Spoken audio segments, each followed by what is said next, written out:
कि क्या ये वाकई खानकाहों का तवाफ करते हैं, क्या ये इनकी खसलत में दाखिल है, या दूसरे मज़ाहिब की कदीम मजहबी इमारतों पर जब यही परिंदे मंडराते हैं तो क्या ये मुशरिक हो जाते हैं, और वो जो पहाड़ों और जंगलों पर मंडराते हैं क्या वो नास्तिक हो जाते हैं। अस्सलामुअलैकुम नाज़रीन किराम, रब ताला के नाम से जिसने मासूम सिफत परिंदों के ज़रिए एक अजीम लश्कर को शिकस्त देकर नेस्तो नाबूद कर दिया। नाज़रीन किराम, अल्लाह तबारक व ताला ने सूरतुल फील में अबराह की फ़ौज को तहस नहस करने वाले परिंदों का जिक्र किया है। आज उन्हीं परिंदों के मुतालिक हमें ये पता लगाना है कि क्या ये वाकई खानकाहों का तवाफ़ करते हैं, क्या ये इनकी खसलत में दाखिल है, या दूसरे मज़ाहिब की कदीम मजहबी इमारतों पर जब यही परिंदे मंडराते हैं तो क्या ये मुशरिक हो जाते हैं, और वो जो पहाड़ों और जंगलों पर मंडराते हैं क्या वो नास्तिक हो जाते हैं। तो आइए इन परिंदों से आपकी भी मुलाकात कराते हैं। अल्लाह ताला जिन परिंदों का जिक्र कर रहा है उनको अरबी में अल-खत्ताफ कहते हैं। इसके अलावा इसे अस्फरुल जन्नत भी कहा जाता है, यानी जन्नत की चिड़िया, जबकि अबाबील के माना झुंड दर झुंड के हैं। मगर लफ्ज़ अबाबील का जिक्र ज़ुबान पर आते ही हमारा गुमान अबराह और उसके हाथियों को भूसा बना देने वाले सियाह पर और सफ़ेद सीने वाले उस छोटे से परिंदे की तरफ जाता है जो पुराने मकाबिर, मसाजिद, खंडरात और तारीख इमारतों में बुलंद मकामात पर गारे से नरम नरम परों या रुई से प्याले नुमा घर बनाकर रहते हैं और गोल दर गोल फ़िज़ा में चक्कर लगाते हुए अपना रिज़्क़ तलाश करते हैं। मक्खी, मच्छर और परवानों को अपनी ग़िज़ा बनाते हैं।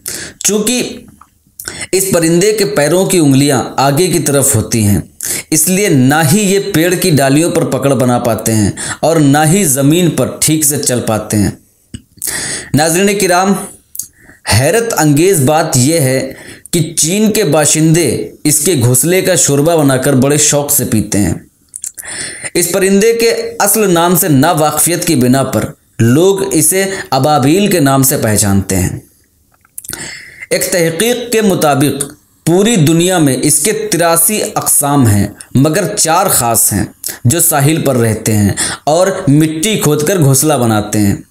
ये सग़ीरुल जस्सा कहलाते हैं।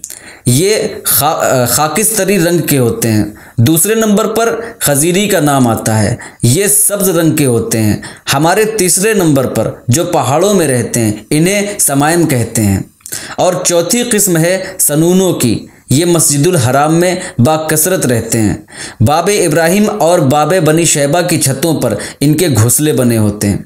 अक्सर लोगों का मानना है कि सनूनों ही वो परिंदे हैं जिनके ज़रिए अल्लाह तबारक व ताला ने अबराह के लश्कर को तबाह कर दिया था। 1 घंटे में 55 किलोमीटर की रफ्तार से 300 किलोमीटर या उससे ज़ायद दूरी तय करने वाला ये परिंदा बहुत ज़हीन होता है। चमगादड़ों से अपने बच्चों की हिफाजत के लिए अपने घोंसले में अजवाइन की डंडियाँ रखता है, जिसकी खुशबू से चमगादड़ करीब नहीं आते हैं। अपने बच्चों को यरका जैसे मुहलिक मर्ज से महफूज रखने के लिए एक मखसूस किस्म का पत्थर, जिसे हजरे सनून कहते हैं, लाकर रखता है, जिसके छूने और चाटने से यरका ठीक हो जाता है।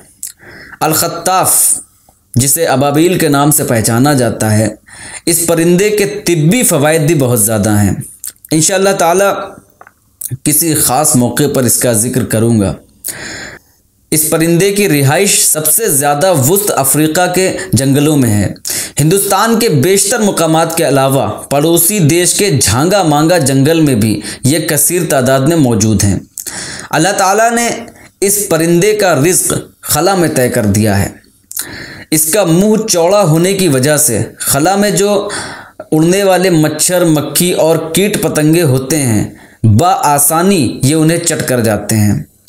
इनके झुंड पहाड़ों, जंगलों, समंदर और दरिया के किनारे चक्कर काटते देखे जा सकते हैं। और जब ये परिंदे, जिन्हें अल-खत्ताफ कहते हैं, अबाबील की शक्ल में खाना काबा पर, गुंबद खजरा पर या रोज़े कुतुबुल मदार रज़ियल्लाहु ताला अन्हु पर मंडराते हैं, चक्कर लगाते हुए खला में अपना रिज़्क़ हासिल करते हैं, तो ये मंज़र देखते ही बनता है और ऐसा महसूस होता है कि ये परिंदे तवाफ़ कर रहे हैं। वल्लाह आलम, वमा तौफ़ीक़ी इल्ला बिल्लाह।